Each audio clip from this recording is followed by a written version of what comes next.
Terima kasih Anda masih bersama kami di dalam Berita Padang.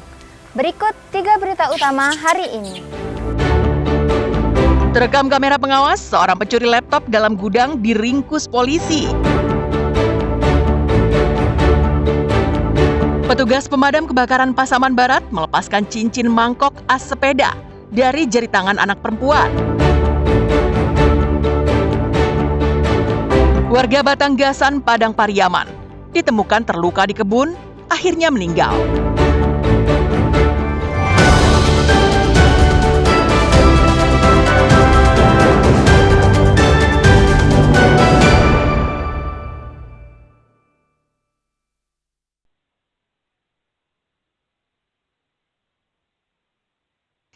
Dalam sebuah rekaman kamera pengawas yang dipasang di sebuah gudang elektronik, Ruli, pelaku pencurian, berupaya mencongkel pintu gudang dengan obeng di kawasan Pondok, Kecamatan Padang Barat, Pusat Kota Padang, pada Senin sore, tanggal 28 Juli lalu.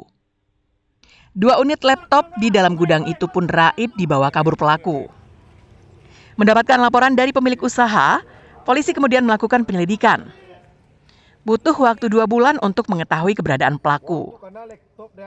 Ruli, sang pelaku, akhirnya ditangkap di kawasan Purus Padang pada Jumat malam pekan lalu. Dari tangan pelaku, petugas menyita barang bukti 2 unit laptop curian yang telah dijual kepada penadah. Hasil pemeriksaan sementara terungkap jika Ruli merupakan residivis atas kasus yang sama. Kepada polisi, pelaku mengaku nekat kembali mencuri usai keluar penjara karena kecanduan narkoba. Kini pelaku dan barang bukti telah ditangkap dan ditahan di Mapolresta Padang untuk proses hukum lebih lanjut. Sebelum kita melakukan penyelidikan, kita lihat hasil rekaman dari CCTV yang ada di perusahaan atau PT tersebut. Setelah kita lihat untuk rekaman CCTV, kita dapati untuk pelaku merupakan residivis dalam kasus yang sama. Hasil dari penjualan dari 2 unit laptop tersebut digunakan untuk membeli narkoba. Sepertinya pelaku akan kembali menjadi penghuni penjara karena polisi menjeratnya dengan pasal 363 KUHP tentang pencurian dengan pemberatan dengan ancaman hukuman di atas 5 tahun. Alfi melaporkan dari Padang.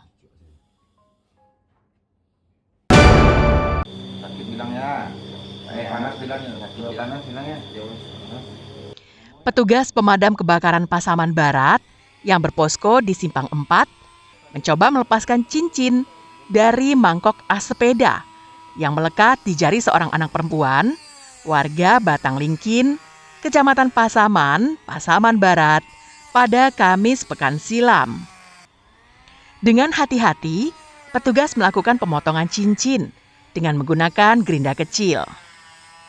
Aksi pemotongan ini bersamaan dengan aksi petugas lain yang menyiramkan air secara perlahan-lahan ke jari sang anak. Tujuannya agar jarinya tidak merasakan panas. Sementara ayahnya berusaha menenangkan anaknya agar tidak takut. Dengan hati-hati, petugas damkar memotong mangkok as sepeda yang menempel di jari anak. Sedikit demi sedikit, mangkok as sepeda bisa dipotong.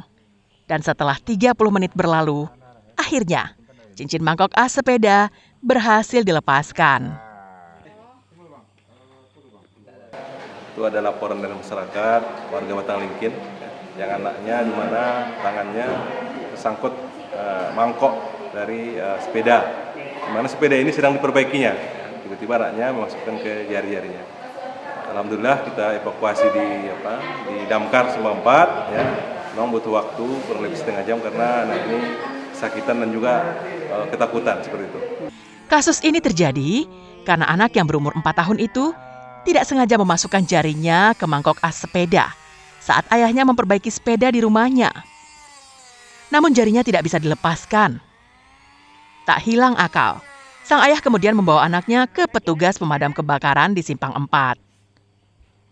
Safatul Ulum melaporkan dari Pasaman Barat.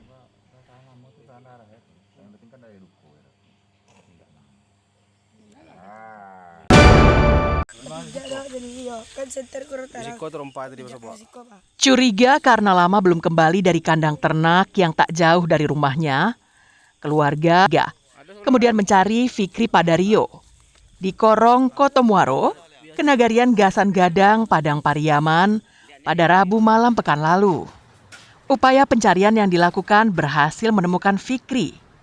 Namun saat ditemukan, Fikri berada dalam kondisi terluka. Korban kemudian dibawa ke rumah sakit di Lubuk Basung, namun nyawanya tak tertolong karena mengalami pendarahan. Satreskrim Polres Pariaman yang menangani kasus ini telah mengirimkan jenazah ke Rumah Sakit Bayangkara Padang untuk diotopsi. Tujuannya untuk mengetahui penyebab meninggalnya korban. Diduga, Fikri merupakan korban pembunuhan karena polisi menemukan bekas luka tusuk di bagian ulu hati. Membenarkan memang ada bekas tusukan. Kalau untuk diduga kasus pembunuhan itu kita masih tahap penyelidikan. Namun dari hasil keterangan dokter memang ada bekas tusukan, satu tusukan di bagian ulu hati. Lalu kalau untuk diduga pelaku sudah kita kantongi sebenarnya? Kalau untuk pelaku belum kita kantongi, namun ada beberapa yang kita curigai. Orang tua korban tak menyangka kepergian anaknya dengan cara yang memilukan. Karena menurutnya, Fikri adalah anak yang baik dan tidak memiliki musuh. Orang tua berharap polisi bisa dengan cepat mengungkap kasus ini, serta memberikan hukuman yang setimpal terhadap pelakunya. Kami harapkan kepada pihak kepolisian supaya istilahnya masalah kok cepat diselesaikan, jangan berlarut. Itu harapan dari pihak orang keluarga ataupun orang tua si korban. Dan bagi pihak penegak hukum yang selanjutnya, tolong adillah dengan seadil-adilnya. Hingga Minggu sore, polisi masih menyelidiki siapa pelaku penusukan yang menyebabkan kematian itu. Peristiwa ini menambah panjang catatan kasus pembunuhan di Padang Pariaman. Eki Rafki melaporkan dari Pariaman.